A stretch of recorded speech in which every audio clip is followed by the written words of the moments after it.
بسم الله الرحمن الرحيم. كان في 3 ذئاب، ذئب أبيض وذئب أحمر وذئب أسود، عايشين في غابة جميلة جدا وحامينها وأصدقاء، وبياكلوا مع بعض ويشربوا مع بعض وحاميين المكان اللي هم عايشين فيه.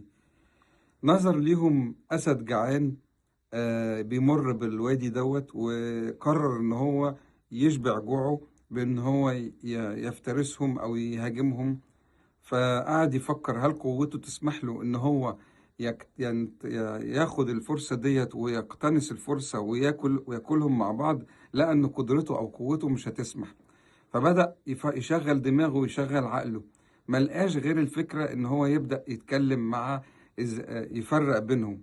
فاتكلم مع الذئب الاسود والذئب الاحمر، قال لهم: صديقكم الذئب الابيض لونه ابيض ناصع وشكله حلو قوي، ومخلي كل الصيادين ينتبهوا لينا، والصيادين في الحالة دي ممكن يصطادونا كلنا ويقتلونا كلنا.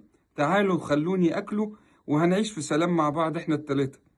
فالذئب الأحمر والذئب الأسود فكروا، قالوا: طب ما احنا ملناش إلا نفسنا، يعني احنا هنحميه ليه؟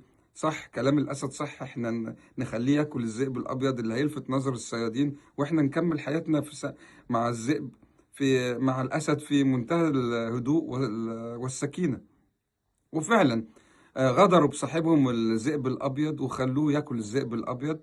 ومفيش هي بضعة أيام صغيرة والأسد جاع تاني، ففكر نفس الفكرة وكرر نفس التفكير، إن هو راح متكلم مع الذئب الأسود وقال له: الذئب الأحمر ده لونه فاقع وبيخلي الصيادين ياخدوا بالهم مننا، انت لونك عامل غامق زي اللون جلدي، خلينا احنا الاتنين مع بعض وناكل الذئب الاحمر علشان نخلص منه ونعيش في سلام. فالذئب الاسود اختار نفسه برضه وقال: خلاص انا هخليه ياكل صاحبي ومش مشكلة، انا اعيش في سلام.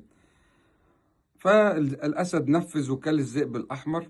جه اليوم اللي برضه بعد 3 4 ايام كده الاسد حس بالجوع تاني، فبدأ يعلن عن نيته انه يهاجم الذئب الاسود. فالذئب الاسود وقف، نظرات رعب ونظرات تفكير، وكلمة واحدة بس هي اللي كانت مختلطة في دماغه مع نظرات الرعب دي. قال لنفسه: أكلت يوم أكل الذئب الأبيض. أنا ليه بقول لكم الكلام دوت؟ علشان نحافظ على وحدة بلدنا وعلى وحدتنا مع بعض. المصريين هم قوتهم إن هم وحدة واحدة، كتلة واحدة، والعالم كله بيعمل لنا 100,000 حساب. دولة وحكومة وشعب وجيش وشرطة، كلنا كيان واحد. ده محور اللي انا بتمحور مع في كل الكلام بتاعي اللي سابق، ان انا عايز اقول ان قوتنا في وحدتنا. والقصة دي ابسط مثال وابسط دليل على الكلام اللي احنا كلنا بنقوله، ان احنا ما نسيبش اي قوة خارجية او اي حد عنده غرض في اي حاجة ان هو يعملها في بلدنا.